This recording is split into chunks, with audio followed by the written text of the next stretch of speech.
We're starting the film with 9/11, the afternoon of 9/11, when the Congress women and men are on the steps of the Capitol building, and they start singing "God Bless America." It's a very bipartisan moment. It's an America that's different than today. So I wanted if you can help us, what was that America? September 11th and the days and weeks that would follow it were a rally around the flag moment. In some ways typical for a country that has undergone a significant disaster or calamity, but this was at a different level of magnitude. It wasn't just a hurricane or an earthquake. This was the most profound attack on American soil since Pearl Harbor. And so you had a banding together of this country, the likes of which had not been seen in decades, and sadly may not be seen for decades to come. It surprised me. I was overseas at the time. I didn't return to the United States until about 6 months after September 11th as a foreign correspondent for the Washington Post. I spent those months in Afghanistan and Pakistan and parts of Southeast Asia. But by February 2002, driving through the residential neighborhoods of Washington, D.C. and the suburbs in Maryland and Virginia, was struck by just how many homes were waving American flags, and the sorts of outward displays of patriotism and national unity that maybe you saw in a way, in a trite way on a 4th of July morning in America, but nothing like that in my lifetime, and quite frankly, nothing since. It was also the world that was supporting us at that point. I mean, you've got NATO defending us under Article 5 for the first time ever. You've got, it seems like a lost opportunity, the way that the world was supporting us, the bipartisan feeling within America. Looking back, was this a lost opportunity due to events to come? So let's be clear about the world reaction. In the immediate aftermath of 9/11, yes, the entire world rallied to the defense of the United States. And the famous headline in Le Monde, "We are all Americans." And even in parts of the Muslim world where I was spending much of my time, a real outward expression of pain and sympathy for the United States. That began to change several weeks later as the United States began to commence military operations to topple the Taliban-led regime in Afghanistan that was harboring Osama bin Laden and his al-Qaeda network. And all of a sudden, on the streets in Muslim countries, in Indonesia, in Pakistan, and across the Arab world, you started to see outward expressions of opposition to that war, or at least the impending war, and you started to see the first fissures emerge. But even then, the bulk of the Western world was still with the United States. Europe was solidly with the United States, as was much of East Asia, even the Russians. We had this massive global coalition that was at our back as we were seeking to bring Osama bin Laden, bring al-Qaeda to justice for the attacks. Who was President Bush at this moment? As you know, 9/11, this is his first year in his administration. Talk a little bit, give me a thumbnail of George W. Bush, at this moment of 9/11. So George W. Bush, former two-term governor of Texas, is in the first year of his presidency, a young man from a distinguished political family who came to office labeling himself as a compassionate conservative, somebody who had big ideas for wanting to reform education and other domestic programs, didn't see himself as a foreign policy president. And in ways had kept some key members of his father's distinguished foreign policy team at a bit of arm's length. But he did have Dick Cheney close to him as his vice president, and Donald Rumsfeld as his defense secretary, as well as Colin Powell running the State Department. So three veterans in Republican national security circles. all of whom emerged in their own ways as centers of power in the immediate response there. You could see pretty quickly, however, that while Bush was the president, much of the initial response really involved a very full-throated posture from Vice President Cheney, Defense Secretary Rumsfeld in particular. They were the graybeards who really stepped forward. Bush was, yes, in charge, but it was unlike a traditional relationship where the president was the unquestioned boss. Unlike other administrations where the president's view was the most influential in the room. And I don't want to suggest that Bush was a lapdog to his vice president or defense secretary, but we have to recognize that Vice President Cheney and Defense Secretary Rumsfeld, among others, but those two in particular, and members of their staffs, key lieutenants to Cheney and Rumsfeld, had a disproportionate influence in shaping the American response to 9/11, not just in the immediate weeks that followed, but in the months that would follow. The shape of the war in Afghanistan, the subsequent decision to invade Iraq, other elements of the U.S. Response to what would be called the global war on terror, the rendition program, the use of interrogations by the CIA, all of which would be shaped ultimately by Rumsfeld, by Cheney, and by their key aides. He gets back to Washington in the evening. He goes on television that night and he gives a speech where he defines this as a war between good and evil. Do you think at that point, watching that president, the message that he was giving, did he have any understanding of who this enemy was, what this enemy was capable of?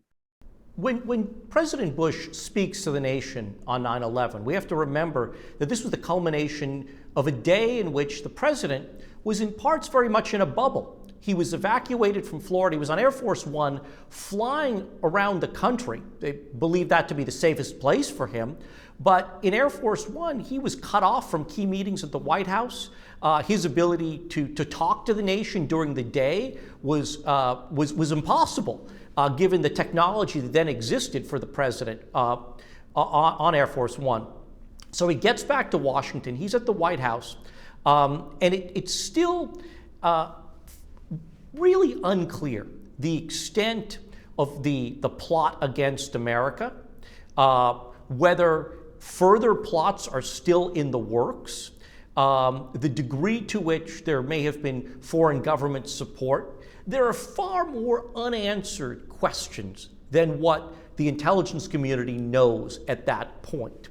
And so the president has to be vague, but he has to cast this in terms of a country having to come together to defeat an existential foe. An attack like this, really, there was no parallel, perhaps save for Pearl Harbor. And so this was his wartime calling, and completely unprepared for it. Unlike, let's say, in the late 1930s, early 1940s, when it was clear that the storm clouds of fascism were building in Europe, and the Nazis were on the march, and the Japanese were on the march in East Asia. Yes, while the intelligence community was warning of al-Qaeda activity, and within the secure compartmentalized intelligence facilities of the United States government, lights may have been blinking red in some cases. It wasn't widely known. So he had to set context, but even more than that, he and his administration had to learn about this threat. And they were going to have to build a plane while flying it. So Cheney soon after is on the Sunday shows talking about the fact that we're going to have to fight this war on the dark side. That a lot of it is going to happen in the shadows and in secret. Give me a thumbnail on Cheney and sort of what were his motivations. What's the thumbnail of Cheney at this point? Cheney, in some ways, was a true visionary. He did see that the enemy that the United States was facing in Al-Qaeda and its key affiliates was unlike a traditional battlefield foe. You weren't going to be able to deploy a conventional military in the way that we had in other conflicts in our history. He also recognized that in this asymmetric nature, that, for instance, domestic courts, he believed, would be difficult venues to bring perpetrators to justice because the difficulty in acquiring evidence, the need to be able to rely on classified information like wiretaps and such as evidence that you didn't want to then reveal how you got that information in a court of law, in a civilian setting in the United States. And so he early on realized that there needed to be a very different sort of U.S. response. Now, where that gets very controversial is that there are ways that the United States could have responded differently to this threat that still would have been well within the norms of American values, where the United States, particularly our intelligence services, our special operations forces, knew where the bright lines were when it came to the types of interrogation tactics that violated the Geneva Convention. But Cheney, and shaped by some of his key advisors, decided to push well beyond that and really forge a new doctrine of a U.S. response, and one that really threw out all of the rule books and let some very, very extreme tactics and measures be employed, all in the name of preventing another attack. And in this case, in this time, Cheney had, well, let's be clear, in this case and in this time, there were two important things to note. One, all of this was done in utter secrecy. Very, very few people knew about it. And one could argue that even President Bush didn't know all of the details of what was being, what would later go on to be conducted by the CIA and by other elements of the intelligence community. A lot of work was kept very much in the dark. The other was, there was an incredible fear that there were going to be follow-on attacks, and that the United States needed to do everything in its power to prevent another 9/11 type moment. And it wasn't clear whether there were going to be other cells that would pop up in the following weeks and months, whether there'd be copycat attacks inspired by the 9/11 plotters. And so Cheney got wide latitude because of this profound fear that had settled upon the country. There's this debate over how to handle prisoners at this point in the White House. Talk about Guantanamo Bay and how it becomes, to some extent, the first test case in throwing out the rule book on how you are going to conduct yourself in regards to enemy prisoners. So as U.S. forces push into Afghanistan, they start apprehending key Taliban leaders. They start picking up some Al-Qaeda operatives. And these are folks that are initially kept in makeshift detention facilities on United States bases near Kabul, the capital, and in Kandahar in the south. But these are facilities that are wholly ill-equipped to hold people for long periods of time. There isn't great infrastructure there to properly interrogate them.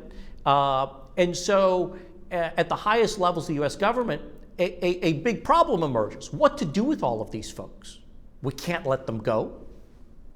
We can't just ship them back. Remember, in Afghanistan and in the frontier regions of Pakistan, fighters came from all over the world, from Saudi Arabia, from Yemen, from Kuwait, from Egypt, from Morocco, from Libya. They emerged from all over. These were countries, not all of which the United States had good relationships with. The U.S. government simply didn't want to repatriate them. In many cases, these countries didn't want these guys back, after they had been committing jihad in Afghanistan. So what to do with them? Eventually, the Bush administration decides, well, we got to bring them somewhere. we can't just like house them on ships. There's not enough space there. No other U.S. military facility in a third country seems to be the right fit. But hey, what about Cuba? We've got this military installation at Guantanamo Bay. It's not technically Cuban soil because of this treaty that we've had there for some years. It's not U.S. soil, so you can't just, a lawyer for a detainee can't run to the Supreme Court and file a writ of habeas corpus. And so it emerges as this perfect no man's land to bring these guys. And perhaps the first plane load or two of folks that were brought there, there was a pretty high ratio of folks who had been engaged in what were arguably bad acts on the battlefield. But then what began to happen was that the Gitmo economy started to take hold in Pakistan and Afghanistan. The local security forces began to recognize that they could get bounties from the Americans for just handing over people. So lots of low-level folks were picked up, people who might have just been going to religious schools in Pakistan, or lower-level guys who might have wanted to come to Afghanistan to perhaps fight with the Taliban or Al-Qaeda, but never were really jihadi masterminds or key operatives. But they all get rounded up and sent over to Guantanamo, and soon the population of Gitmo swells into way more than that facility can handle. And there are these iconic images of orange-robed, shackled detainees behind multiple layers of barbed wire fencing. And it's horrific to the world. And yet it reflects not just a horror of war and a failing of the American moral conscience, but also just a breakdown of our ability to figure out how to handle people who we've picked up on a battlefield, our inability to properly understand and adjudicate these cases, and what we are so shocked by in those early images, we become inured to in years to come. And now 20 years later, or almost 20 years later, Guantanamo's still open. We still have people there. The fact of how we become oblivious to some extent to sort of, the codes that we're breaking, it all comes down to leading to enhanced interrogations, to torture in many cases. It becomes acceptable in some way. How does that happen?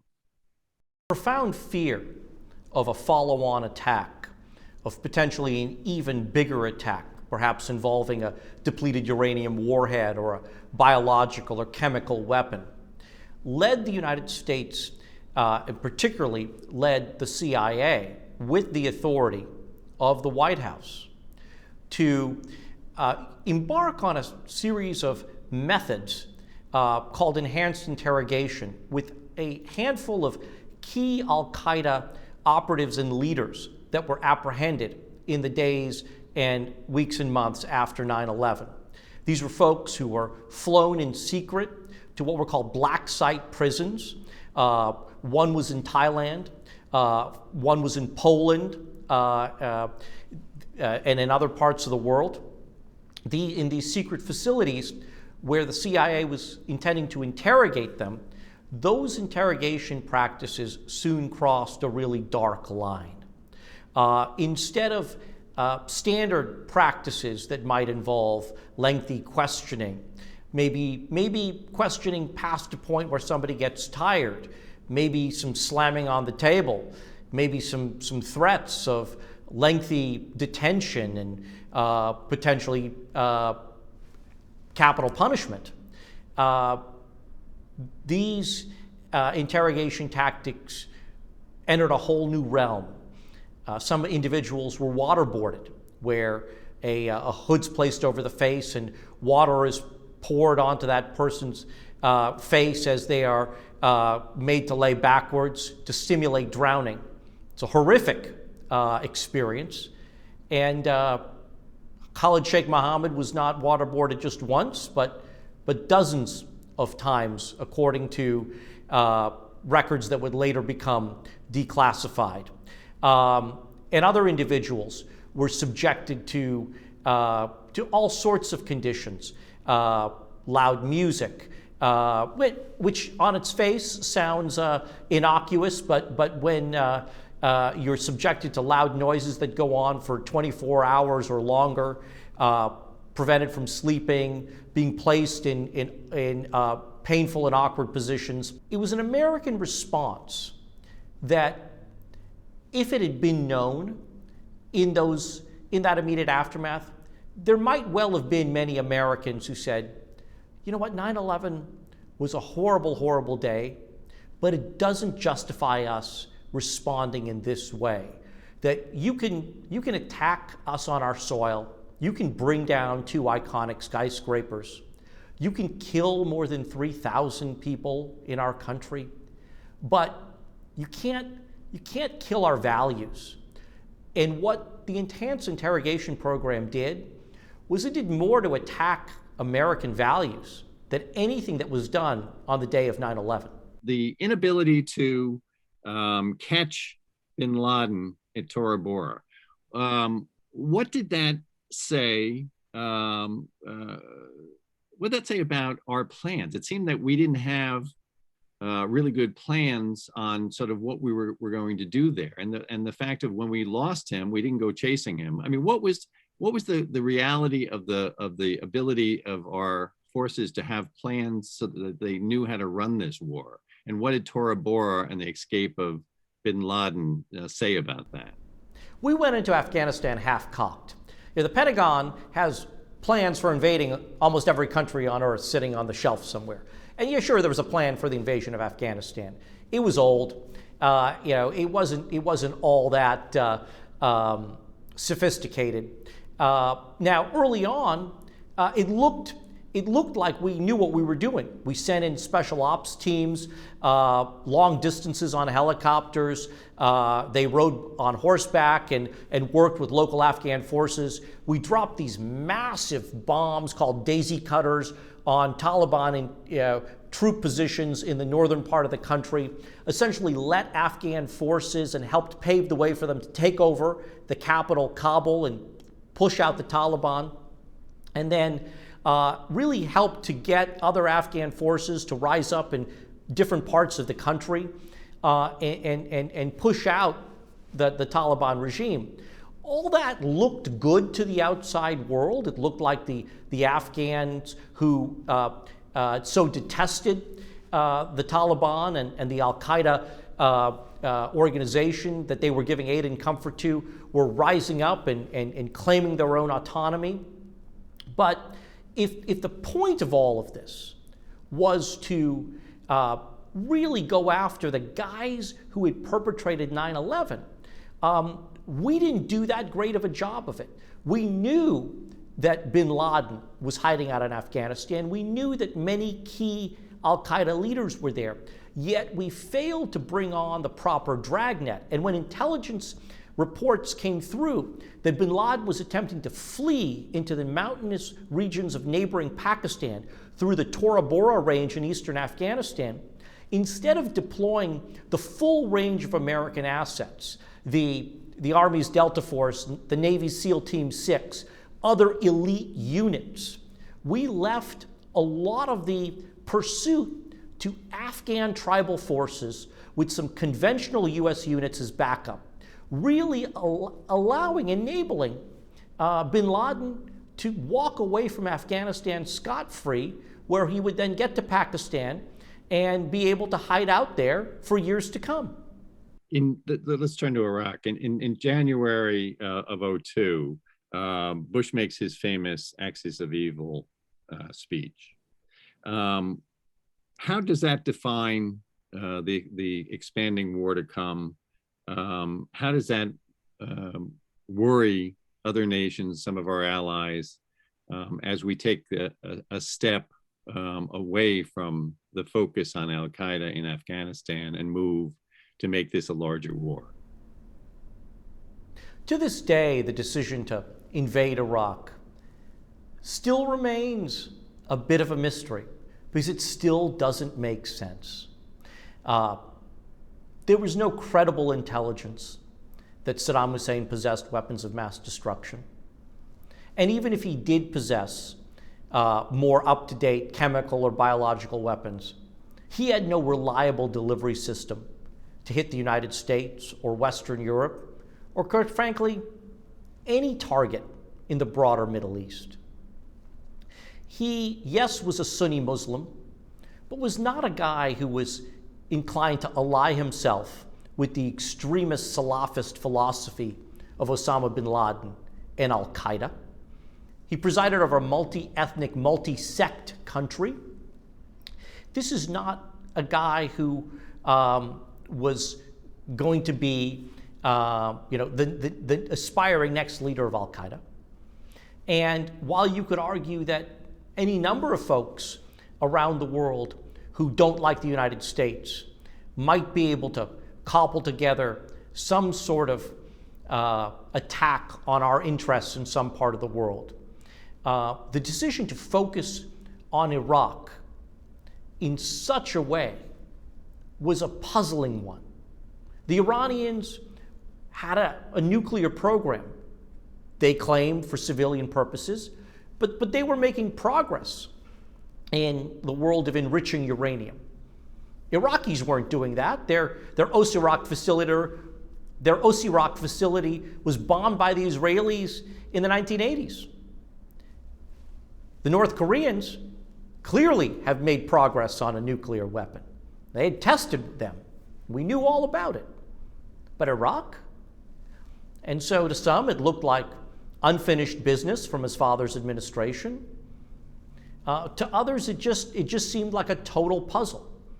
Why would we turn our sights there when the true enemy at that time was Al-Qaeda and its affiliates that were propping up in other parts of the world, in Southeast Asia, in the northern part of Africa, and in other corners of the globe? So an argument during these months, year, is made that that Iraq is a big danger, and they're connected to Al-Qaeda. When we get to the UN speech of Colin Powell, it becomes very serious, selling it to the world. Talk a little bit about the choice of Colin Powell, who he is, why Colin Powell, how respected and such, and the effect of it. In trying to make its case for the threat that senior Bush administration officials believed Iraq posed, there was no more convincing person they could have sent onto the world stage than retired four-star General Colin Powell, former chairman of the Joint Chiefs of Staff, had led the U.S. military and the overall international coalition in the first Gulf War, an African-American four-star leader who was so widely respected by both Republicans and Democrats and by our allies. Among Bush's national security team, he was the individual that commanded the deepest and broadest respect. And while that speech was being given, I must say, I found it deeply, deeply concerning. I was in Baghdad at the time, one of about a handful of American journalists who were allowed in under the Saddam Hussein government to report in part on the UN weapons inspection process. UN inspectors were there looking at suspected facilities. They were getting intelligence reports given to them by the US government. And they were going to facilities where it was believed the Iraqis could have been making biological and chemical weapons, where Scud missiles could have been held. And I would follow these inspectors with a translator and a minder from the information ministry, and we'd be followed by agents from the Iraqi intelligence service. It was a big car chase through the streets of Baghdad and on the highways of Iraq. And we get to these sites, and inevitably, we come up empty. It was either a veterinary testing facility, or it was a long ago abandoned site where everything was rusty and dusty and broken. a suspected Scud missile launching facility was merely a barn holding chicken coops. They found nothing. And yet Powell was there in front of the UN, alleging that Iraq possessed WMDs. And they made a case which was pretty believable to the extent that much of Congress, Democrat and Republican, agreed to vote, in favor of the invasion. The press, much of the press, a lot of leading voices, also were in their writing was supportive. But remember the world we're in. We're still in the immediate aftermath of 9/11. It's a nation scarred. When your leaders are telling you this country poses an existential threat, people pay attention. And it's so hard to prove a negative. And it is incredibly hard in that real-time environment when it comes to a country run by a dictator halfway around the world to prove the negative. And the consequences when it's found that there are no weapons of mass destruction? I think in ways much like Watergate forced a reassessment of the role of Congress vis-a-vis the administration, the role of the press in America. The WMD scandal, let's call it, the false pretenses of the Iraq War, the shading of intelligence, that has led to a much deeper skepticism, particularly in the press with regard to national security matters, in Congress with regard to the latitude given to an administration to pursue military operations overseas. But all that said, at the end of the day, our intelligence services are as powerful as ever. Our executive branch still retains enormous authority that it claims to conduct military operations without formal congressional approval. And so, while it's led to a lot of outrage, the ultimate consequences, relatively few. I mean, over many years, though, over the 20 years, that along with that lie or the shading of intelligence has led people to the fact of the matter is now the public doesn't trust media as much. It doesn't trust the administration. When it becomes clear that there are no significant stockpiles of weapons of mass destruction in Iraq, there is a gut punch to American society. Democrats who had been skeptical of the war but nonetheless signed up for fear of looking weak have an "I told you so" moment. But for Republicans, for many on the right, this becomes a moment in which they start to question what their leaders are telling them from their own party. Now, George W. Bush, Colin Powell, Dick Cheney, establishment Republicans. These are old school Republicans. And they've told them all this stuff. And these Americans have sent their sons and daughters off to war. And they start to hear that, wait a second, we laddered up for this war. We cheered you on.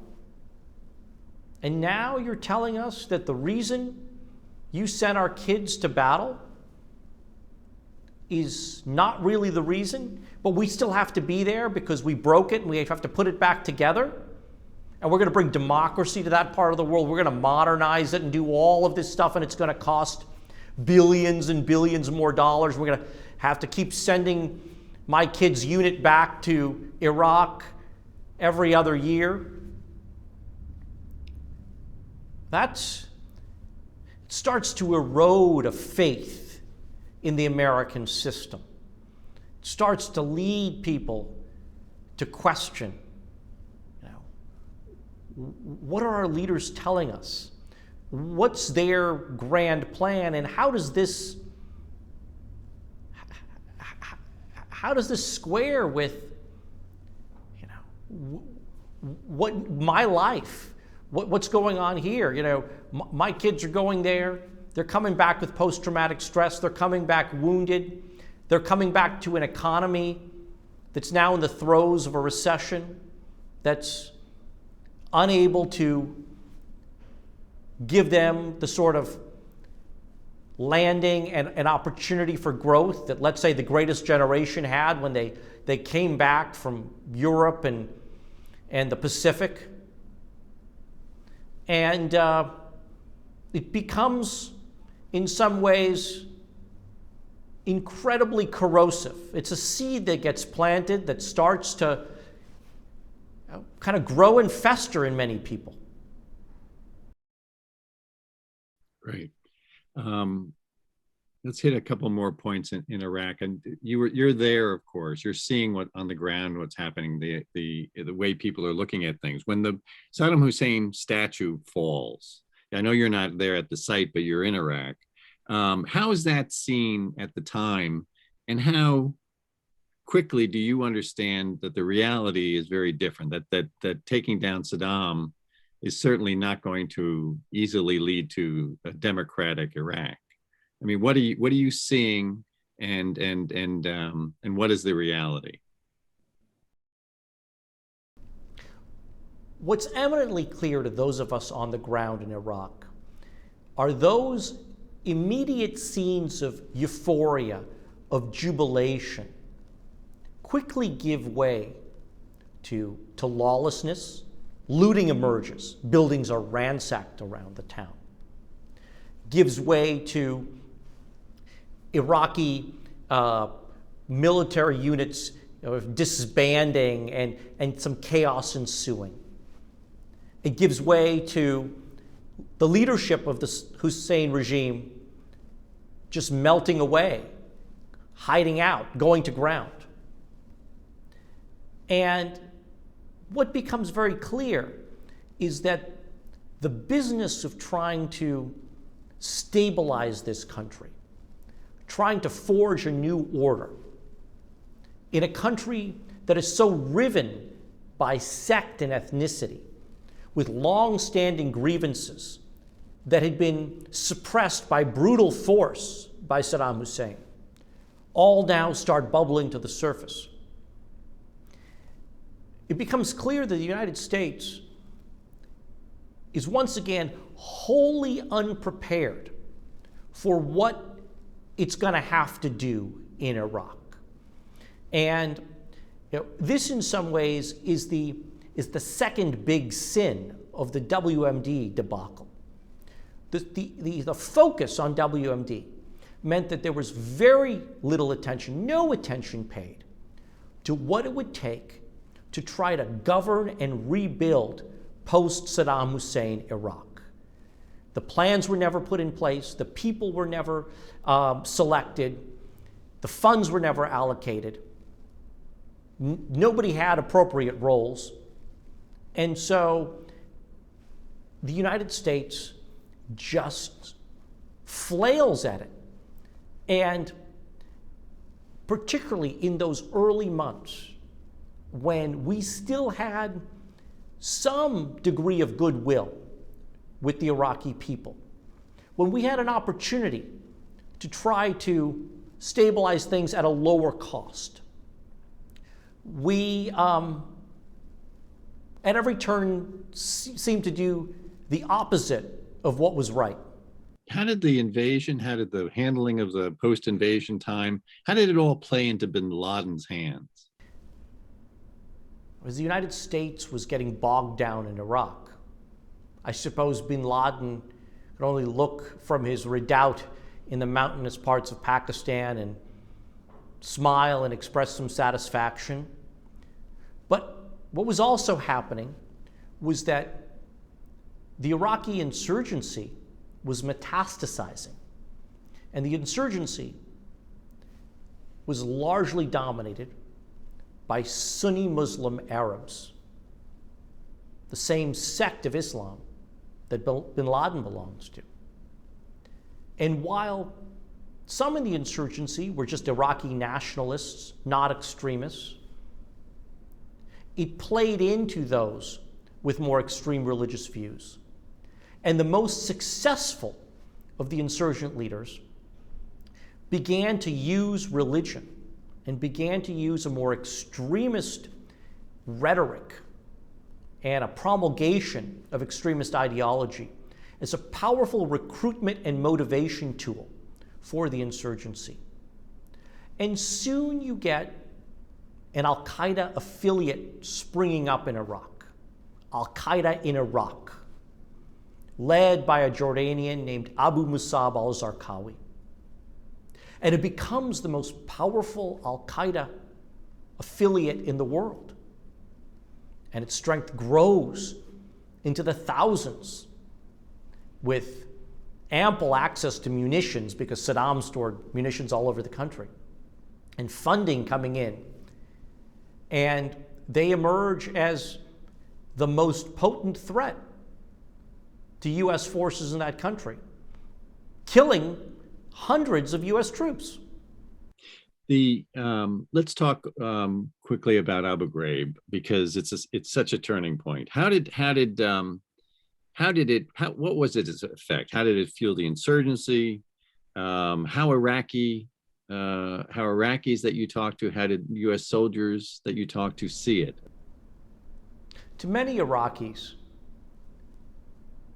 seeing what was happening inside the walls of Abu Ghraib in those leaked photographs. And remember, Abu Ghraib was Saddam's notorious prison and torture chamber.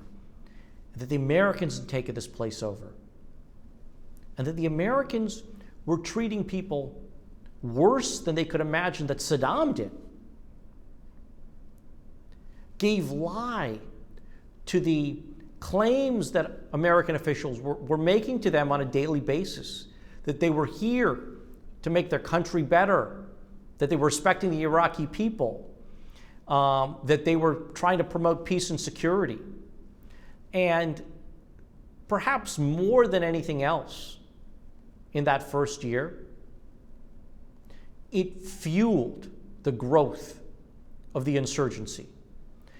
Of course, the decision early on to disband without honor members of the Iraqi army who had committed no real crimes and essentially tell them they had no part in the future of the country, to dismiss many low-level civil servants who simply happened to be members of the Ba'ath Party, again, relegating them to really no future employment, were potent contributors to what would become the insurgency. But those pictures poured gasoline on what was just a small kindling fire. So let's turn to Obama. The first thing we're probably going to be starting with Obama is the Nobel Peace Prize, winning that in Oslo. Talk about how the world viewed this man.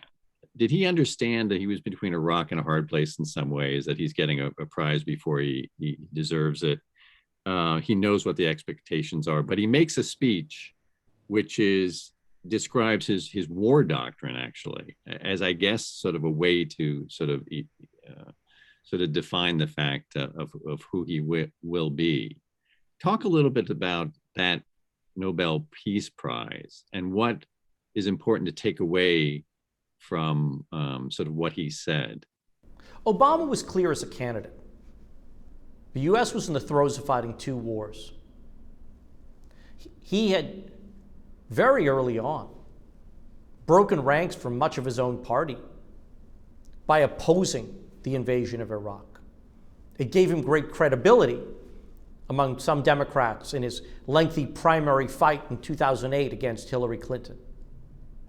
But remember, here you have a young Democratic president no military experience. In his first term, he's already come out and said repeatedly that Iraq was a bad war.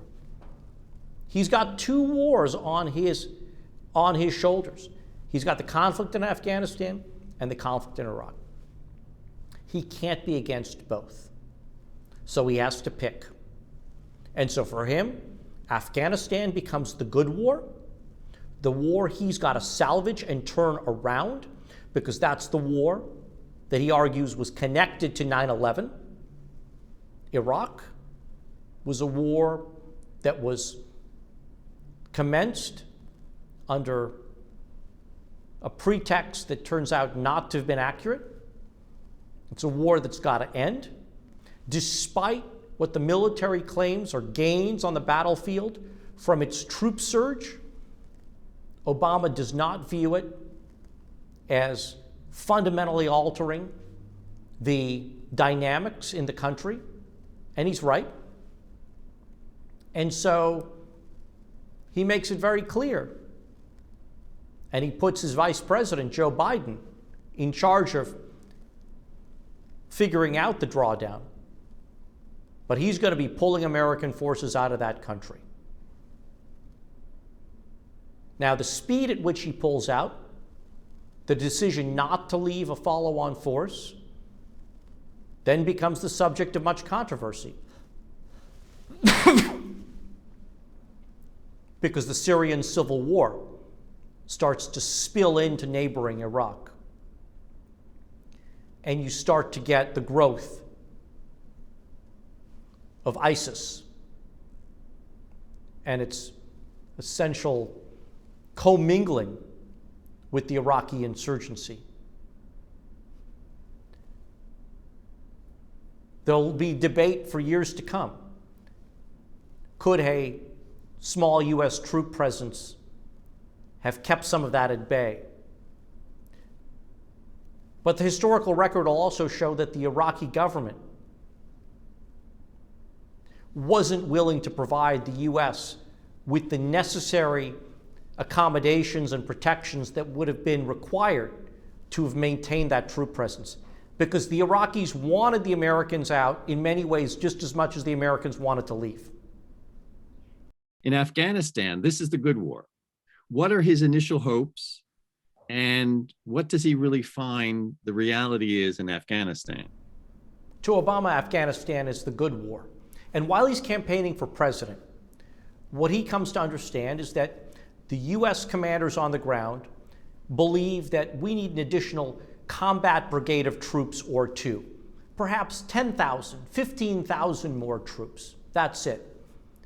To Obama, who wants to bring home tens of thousands of troops from Iraq, putting a few more thousand in Afghanistan seems like a fine price to pay to be able to fulfill his promise on Iraq, and to try to turn around a conflict that, while had been looking okay in those first few years under the presidency of Hamid Karzai, had fundamentally gone bad by the time he took office. The Afghan insurgency was growing in strength. The Afghan government was looking increasingly weak. The international coalition that was there, more than 40 countries, was strained and frayed, and it needed a reassertion of American leadership. But soon after Obama takes office, that American commander, David McKiernan, gets fired, and a new general is sent to Kabul, General Stan McChrystal. And McChrystal's first order of business, ordered up by Defense Secretary Bob Gates and the chairman of the Joint Chiefs of Staff, Admiral Mike Mullen, is to conduct his own assessment of the war. And so McChrystal does. And he comes back with a sobering request of Washington. He describes the Afghan conflict as at a precipice, and we're at real risk of losing the war, but it can be turned around. He believes that the United States needs to do what it did during the surge in Iraq by using a counterinsurgency strategy, And he comes back with a request. He wants as many as 80 to 90,000 more troops in Afghanistan.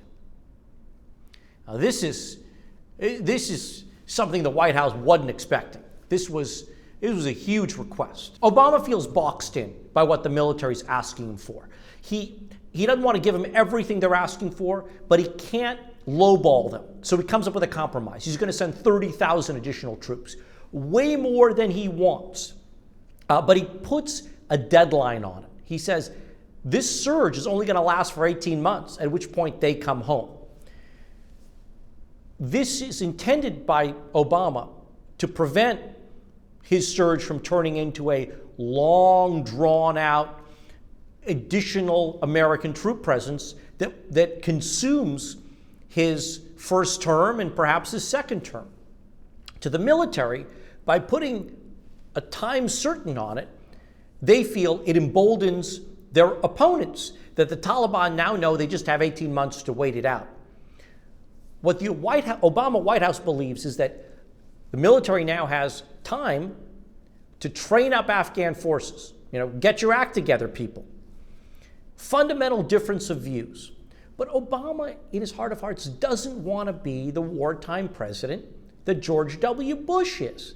He doesn't want to get all of his perceived successes from talking about gains in other countries. He wants to focus on healthcare legislation. He wants to focus on a range of domestic priorities, a recovery from the Great Recession. And so he will manage the Afghan war, but it's never going to be something that animates him. It's never going to be something that he's going to see as a principal success. His connection to the military is going to be more around caring for veterans than it is making battlefield visits. We have Donald Trump, the candidate, and he's running in 2016, and he is very good at using the distrust of the government that you've just been talking about. And he understood that fear that still existed in America post 9/11, 15 years later. He understands the power politically of tying into that. He is. We didn't talk about this in our conversation, but before on the telephone. But he's in 2016. He goes to the memorial, the 9/11 memorial in New York City, with Hillary Clinton's there as well.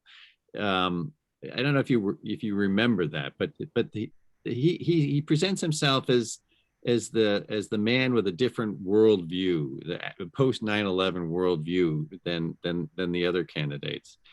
But he sees it really as a political opportunity. I mean, what is he about when it comes to 9/11, and what does he understand about the importance of it politically? By the time Donald Trump emerges as the Republican frontrunner and then becomes president, 9/11's place in our national discussion, or at least how Donald Trump describes it. For Donald Trump, the candidate, and then the president, 9/11 is something very different than it was for George W. Bush or Barack Obama. 9/11 is not an event that is used to create unity.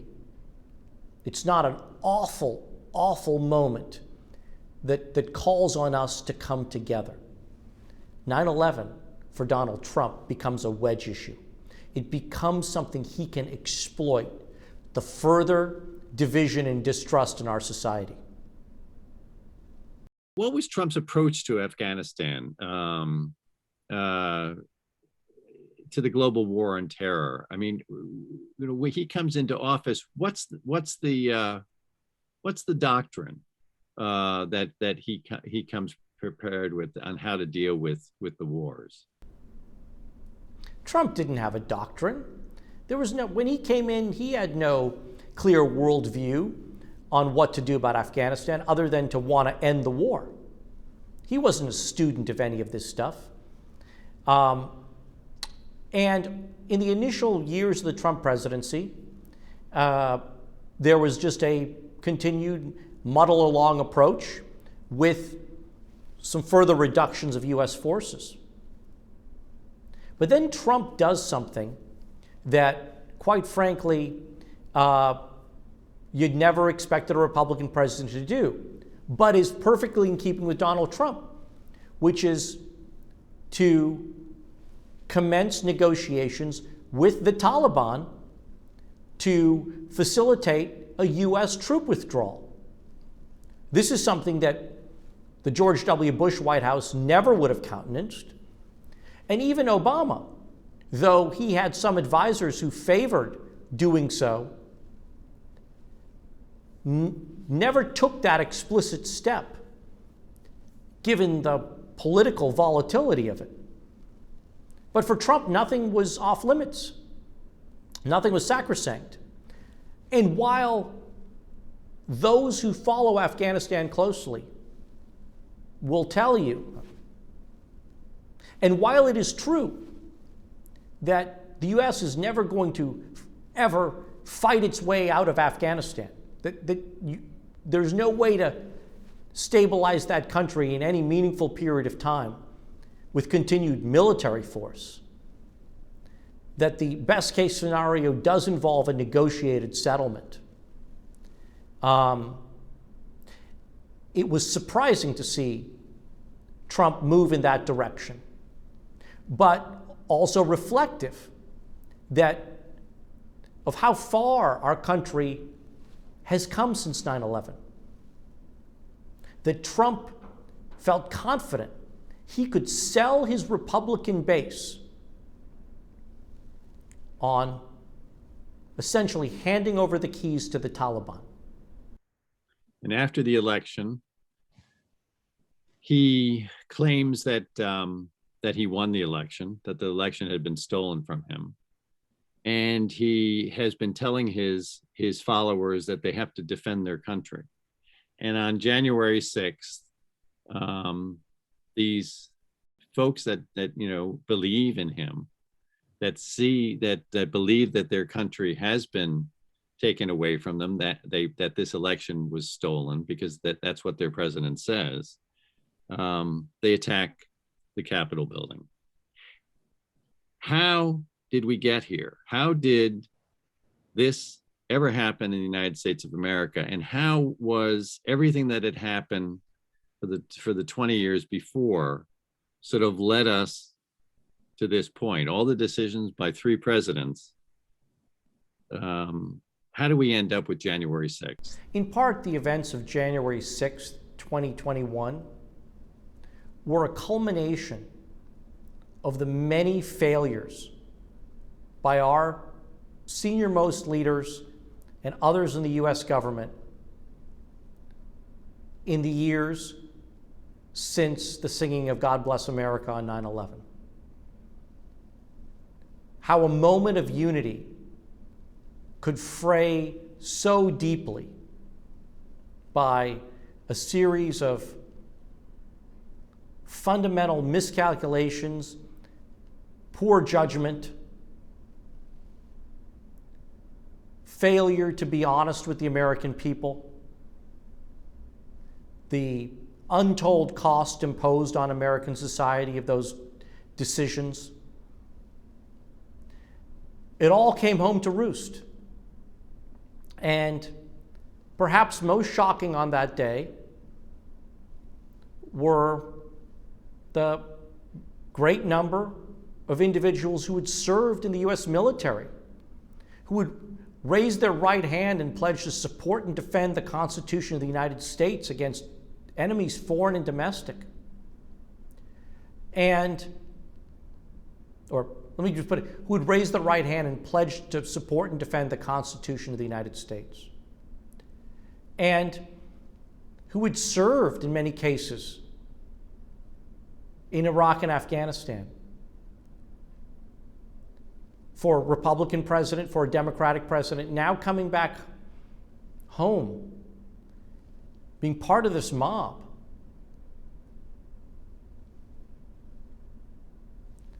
We may have made great progress against the threat of Al-Qaeda and transnational terrorism, in the 20 years since 9/11? There's certainly, by one measure, since there has been no attack of a similar scale or even any other significant attack on American soil, we can say, well, job well done. To a degree, the whole response has protected the United States. But if we look at January 6th as one measure of where we are as a nation, and we look at it in the context of all the decisions that were made over the past 20 years, are we truly safer today? Did everything we do in response create a more secure environment for American citizens? Did bin Laden succeed in some way in fundamentally dividing us and bringing pain to us in ways that we couldn't see at the time? I don't want to lay all of it on the hands of the decisions made since 9/11. But if we don't take a proper accounting of what we did in these past 20 years and what the impact has been, not just half a world away, but what the impact has been within our own borders, in our own capital city, but quite frankly, in communities across our country, in every state capital, then we have fundamentally misunderstood the legacy of 9/11. The quick question, real simple, we don't need anything long, is how hard to imagine that same scene playing out today?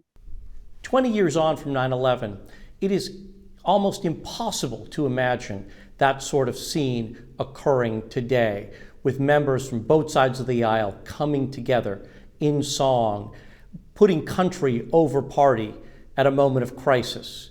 We're so riven as a country, we can't even agree on a commission to investigate the actions of January 6th. Why didn't the U.S. military put boots on the ground in Tora Bora to assure that bin Laden would be captured when the CIA was specifically asking for that? When the first intelligence reports came in that senior al-Qaeda members, potentially including Osama bin Laden, were in the Tora Bora mountains seeking to flee to Pakistan, one would have thought that this would have merited a full-scale U.S. military response. Instead, because of miscommunication, some bureaucratic infighting, the most elite of U.S. troops weren't dispatched there. We didn't send in the Navy SEALs or the Army's Delta Force. We relied on Afghan troops backed up by conventional U.S. forces to mount the pursuit, which they were wholly unprepared for, allowing the al-Qaeda leadership, including bin Laden, to flee to safety. How big a mistake? Why doesn't the military put boots on the ground when the CIA is asking for them in Tora Bora? Well, the military was overstretched at the time, and they wanted to let the Afghan forces be at the forefront of this. But it was a catastrophic mistake. Had the U.S. military deployed its most elite units quickly, Osama bin Laden and his top lieutenants likely could have been killed or captured there in the waning days of 2001. Post-invasion, after the celebrations, the looting soon starts. The looting starts, the ministries were attacked. Describe that moment as the looting is happening and the Americans really don't have a plan. Baghdad very quickly moves from a state of joy and euphoria, the statue of Saddam Hussein pulled down, people cheering in the streets, to one of almost utter bedlam. Looters set upon government buildings, upon businesses, fires break out, crime surges. People are taking whatever they can. And there are thousands of U.S. troops in the city at that point, but they don't have orders to stop it. This is considered at that point green on green violence. The Iraqis it's among them. And so U.S. troops stay essentially quartered in their encampments, letting the city burn. And to many Baghdadis, to many Iraqis, this is unconscionable. Here you have U.S. forces with guns, with tanks, with other weapons, who could have put a stop to it, and yet they see their city getting ravaged by this anarchy. It sets the tone for the chaos that would follow in the months and years to come. what does it say about the planning, the U.S. planning for post-invasion? When the Americans got to Baghdad, there was no plan for what would happen later. They didn't have a plan for post-war governance. They didn't have a plan to provide basic services to the Iraqi people. They didn't have a plan to try to rebuild the country. The plan was to get to Baghdad and then perhaps everything would sort itself out magically. If they did have a plan, it was the wishful thinking that a ragtag group of Iraqi exiles would come back to the country, take over, and be in charge of putting the country back together. In Washington, it was seen as not our problem. Let's move to Obama and Afghanistan. And we've got you talking about some of this already, so you don't have to tell us all except for they're very specific. The purpose of the 2010 surge, as defined by the military and General McChrystal, why the surge, and what the promise that they were bringing here was that this would bring Afghanistan under control? The military believed that it could turn around Afghanistan like it believes it did in Iraq in 2007 and 2008, with an infusion of thousands more ground troops and a new strategy called counterinsurgency that involved using those troops to protect population centers. So military commanders, led by General Stan McChrystal, argued to President Obama that he needed to send tens of thousands of additional forces to Afghanistan to try to reverse a losing war, get the upper hand, and allow the Afghans the time and space to take charge of their own country. And who is Stan McChrystal? Who is he and what's his role? Stan McChrystal was a career-long special operations officer who led the secretive Joint Special Operations Command during the Iraq War. His troops were responsible for killing the leader of al-Qaeda in Iraq, Abu Musab al-Zarqawi, and mounting scores of operations that went after terrorist leaders in that country. But he comes from the very secretive black ops world.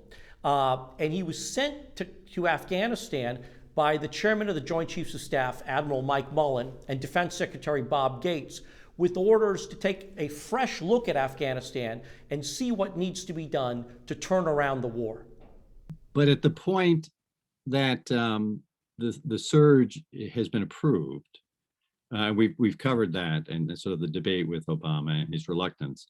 But he was under some strain because he needed to prove that the surge would work, and he had to do it quickly. So just talk about sort of what he was up against and what he needed to do. When President Obama approved the surge in the fall of 2009, he put an 18-month clock on it. That meant General McChrystal and other military leaders needed to get forces into Afghanistan as quickly as possible. The U.S. Army was slow to start deploying additional forces to Afghanistan, but the Marine Corps was ready. It pushed its troops into Afghanistan with great alacrity. Problem was, the Marines were responsible for just a tiny part of southwestern Afghanistan. The result was that you had a part of Afghanistan that was very sparsely populated. It was mostly desert, that was flooded with Marine forces, whereas other parts of the country, with far more people and far more strategically important, were still starved of additional coalition forces. Well, that didn't matter. For McChrystal, he needed to show that these troops were going to do something and start to get the upper hand. So it was decided that this tiny village of Marjah in Helmand province, a farming community with nothing more than a few mud brick main streets, not even a proper concrete wall building or any real infrastructure, no paved roads, nothing there. A lot of farmland where people used to grow opium poppies. This would be the site of the first decisive battle of President Obama's surge. And so multiple battalions of U.S. Marines were mobilized to invade this community, which was described as a Taliban sanctuary. And in fact, it was a hotbed of some Taliban activity and an awful lot of criminal activity. Well, the Marines flood in, they drop a lot of bombs, they fire off a lot of rounds, and it was a difficult battle. The roads were littered with improvised explosive devices. There were some Taliban fighters who decided to hold out and mount some resistance. Before long, the Marines seized control of the area. And military commanders really cast this as an initial great decisive victory. But truth be told, Marjah was never of any real strategic importance, not to that part of Afghanistan, not to the country writ large, and certainly not to the United States. And so you had several thousand Marines in this area trying to then rebuild a government there, when in fact the Afghans never really had much of a government there. And so a lot of attention was paid to something that, at the end of the day, not all that important. And today, it's back in the hands of the Taliban. So Marjah was going to be, I guess, a model, a prelude to the bigger offensive. So it was important because it was the first real event that everybody was watching. Talk about that specific element of it. Marjah was going to be the first decisive battle of President Obama's surge. Military commanders wanted to show that they could quickly gain momentum and the upper hand. It was going to be a test case to show how additional forces deployed by President Obama could turn the tide of the war, to show how U.S. forces could knock back the Taliban and then set up local governments that would take control. Problem was, the local government never really came to be. The Taliban were knocked back, and then with great fanfare, they tried to bring in a set of Afghans to administer the place and set up a police force. Never really worked. No Afghans wanted to live and serve in Marjah, and the police was small and corrupt. After the initial headlines faded away, Marjah was a mess. You also mentioned 2 points in your book. Which is the purpose, two other purposes for it was, number one, to push the Taliban out, and number two, to prove that the Afghan troops that were fighting with the Americans were ready. So what did they find on that ability to accomplish that? The Battle of Marjah was going to be a big test case. First, to show the power of the additional troops sent through Obama's surge, how they could turn the course of this war. It was also going to be a test case to show how Afghan troops could fight alongside U.S. forces and then take control of territory that had been seized from the Taliban by U.S. forces. I was there on the ground, and the truth was, those Afghan forces weren't ready. They didn't want to fight. They had really limited ability to secure places, and quite frankly, once the American troops arrived, the Afghans were in no position to take over. Talk a little bit about the kind of battle that they found themselves to be in during those days of trying to take command of the area. U.S. commanders thought that once they arrived, the residents of Marjah would return, peace would break out, and that they would start to report Taliban activity, and it would be like a page out of their counterinsurgency playbook. The truth was, most of the Afghans stayed away. And so what would happen at night would be Taliban fighters would sneak in, they would lay more roadside bombs, they'd lay in wait and ambush. And what materialized for U.S. forces was a low-level but pretty grueling and at times violent and deadly guerrilla war that would continue on for months, with Taliban fighters sniping at Marines, laying down roadside bombs that would destroy U.S. military vehicles.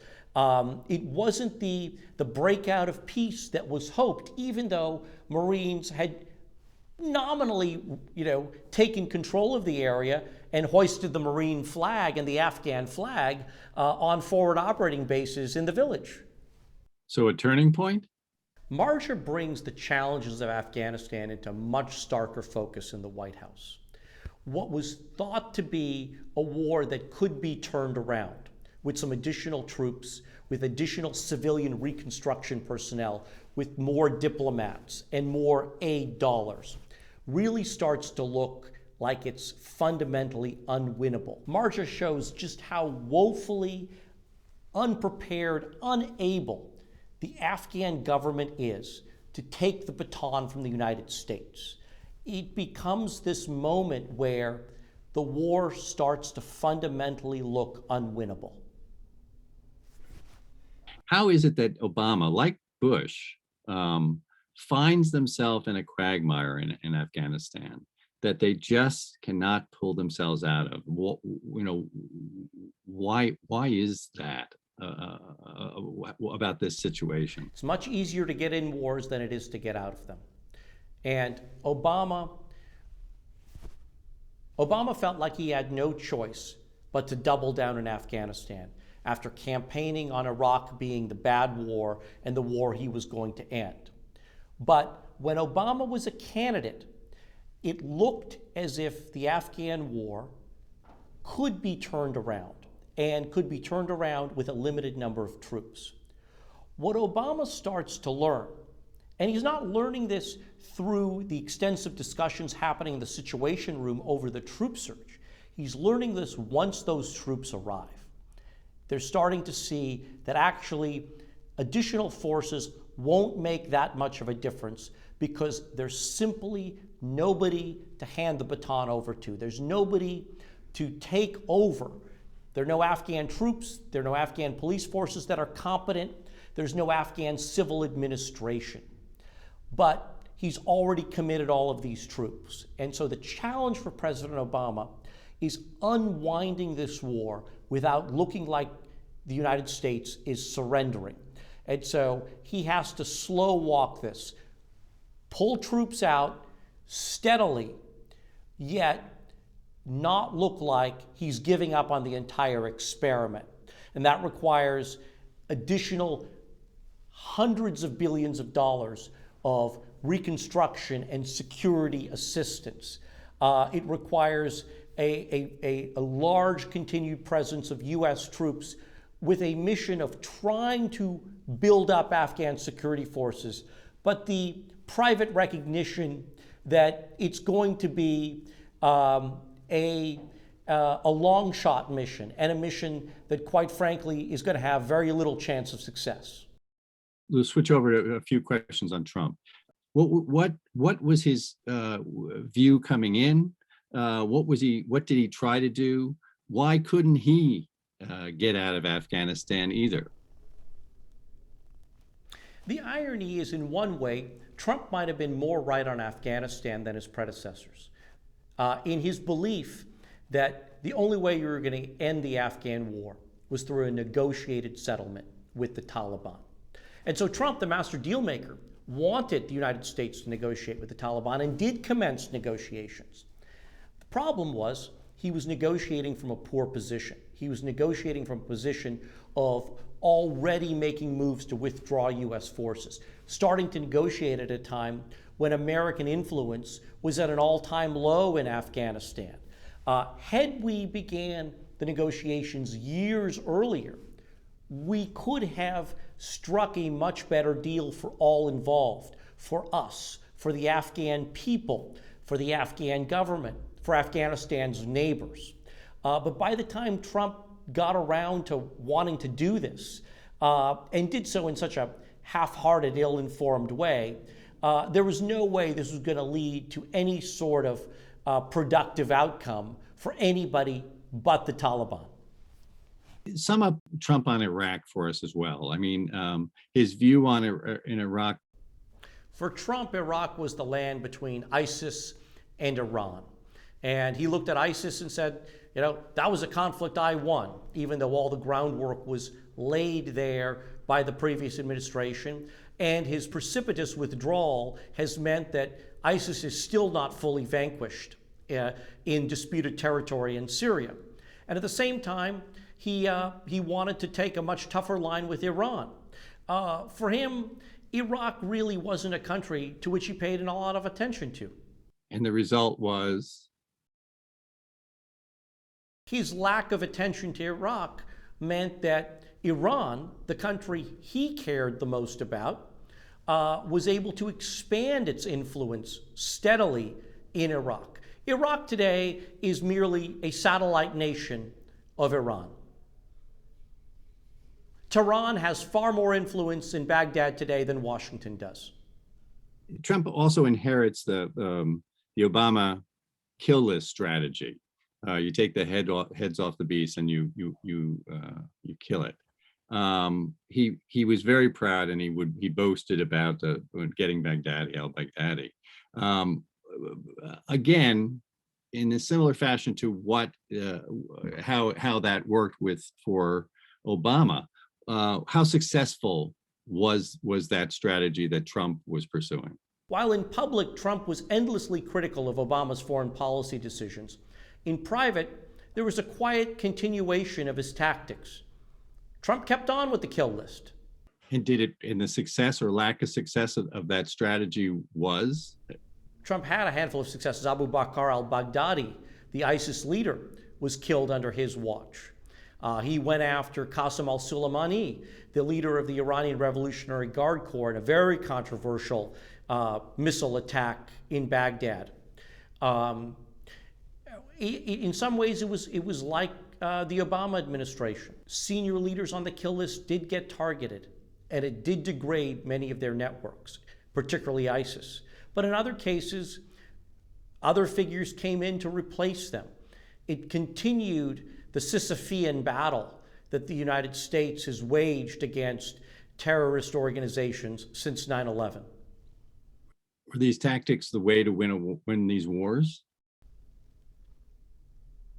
These are tactics you use when you don't want to commit ground forces, when you want to try to show that you're making some headway, but you don't want to do what it truly takes to go all in on a war.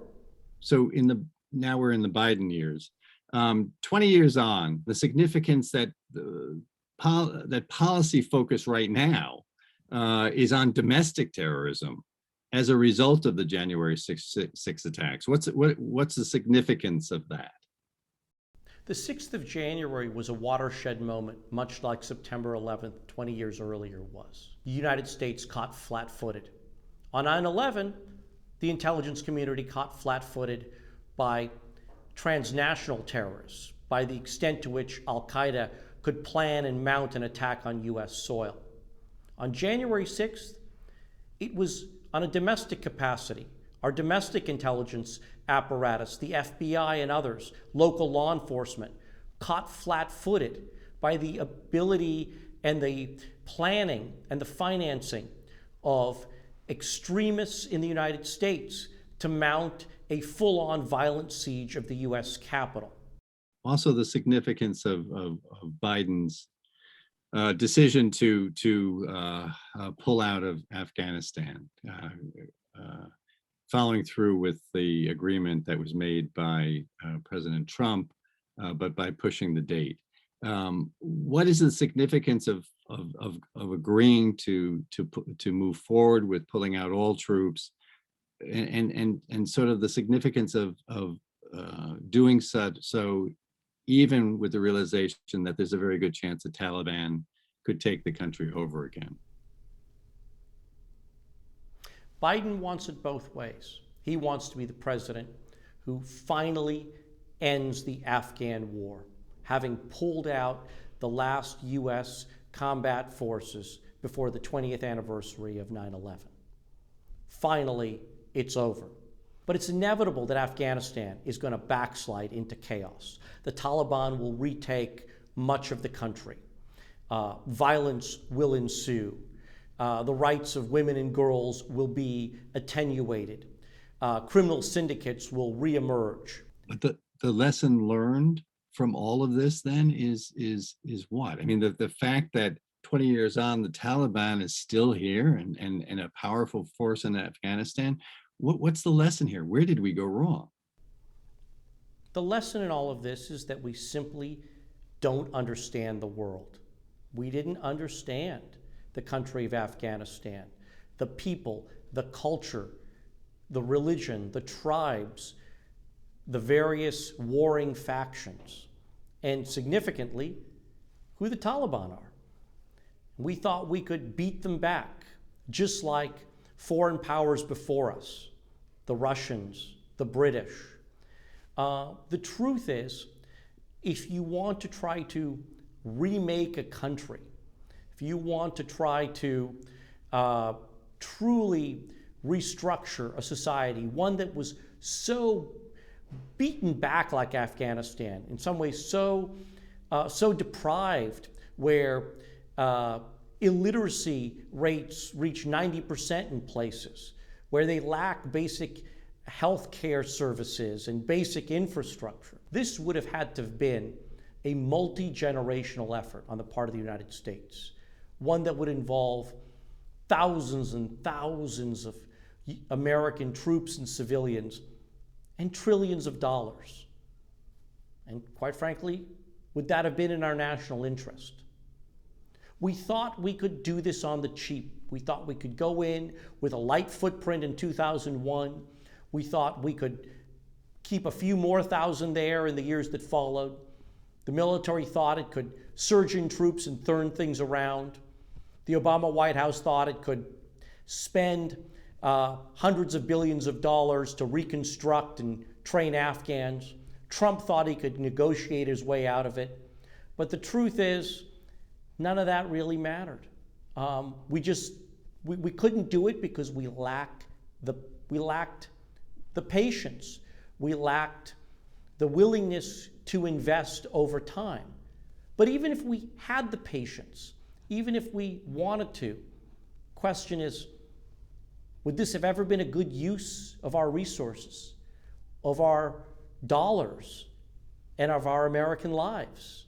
And I think with the perspective of the last 20 years, it pains me to say this, but no. We should have gone in, we should have pursued the leaders of Al-Qaeda, and then we should have come home. Who suffers for our mistakes?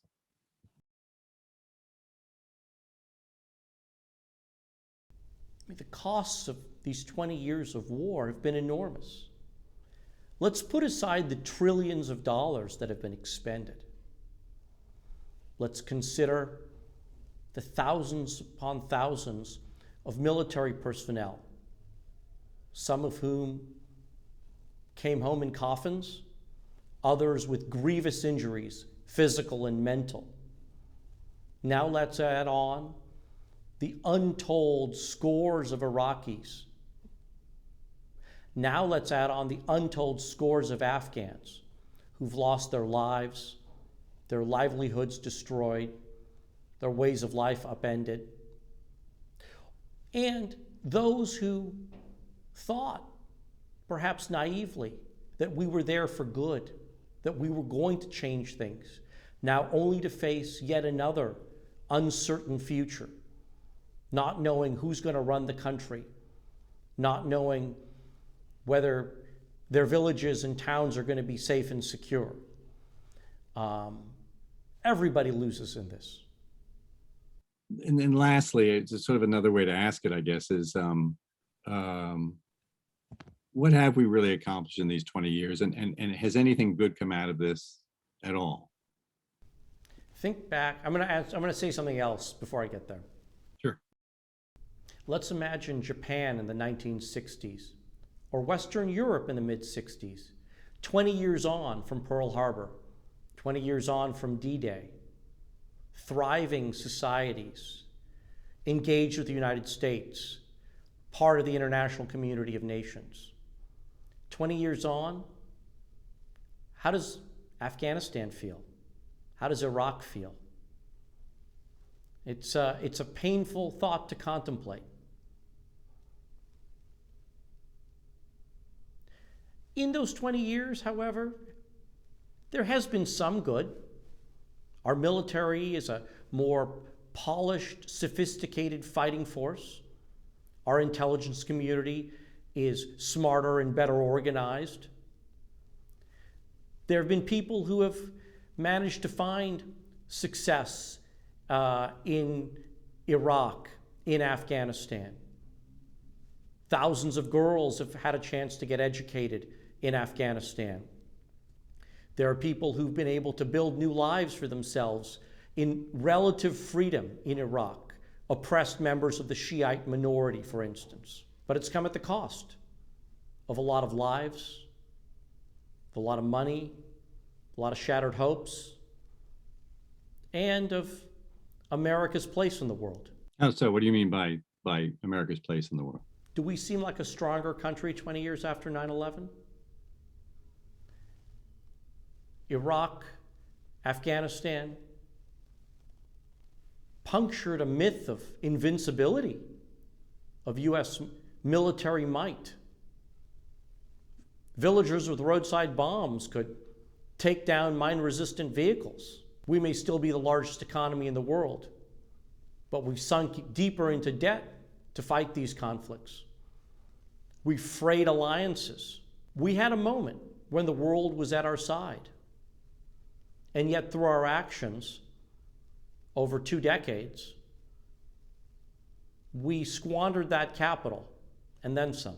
These past 20 years, the intense focus on pursuing Al-Qaeda and transnational terrorist networks, of waging these lengthy, costly wars in Iraq and Afghanistan, yes, have been costly in terms of lives and dollars. But they've also had another cost for the United States. It's distracted us from other real threats.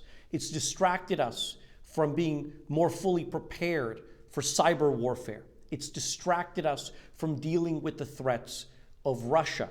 And most significantly, perhaps, it has fundamentally distracted us from dealing with China.